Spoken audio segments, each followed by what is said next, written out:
بسم اللہ الرحمن الرحیم 60 سیکنڈز کوئز میں آپ کا خوش آمدید۔ کیا آپ جانتے ہیں کہ نبی پاک صلی اللہ علیہ وسلم کا جب مدائن ساحلے یعنی کہ وہ جگہ جہاں پہ صالح علیہ السلام کی قوم پر عذاب آیا تھا سے گزر ہوا تو انہوں نے اپنے صحابہ کو کیا کہا؟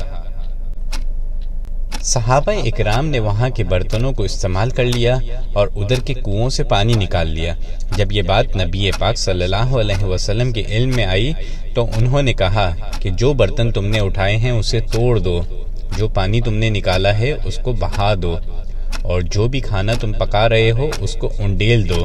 نبی پاک صلی اللہ علیہ وسلم کی تعلیم ہے کہ کبھی عذاب والی جگہ سے گزر ہو تو اللہ سے کثرت سے استغفار کرتے ہوئے وہاں سے گزریں۔ مزید مفید معلومات کے لیے ہمارے ساتھ بنے رہیے۔ السلام علیکم ورحمۃ اللہ وبرکاتہ۔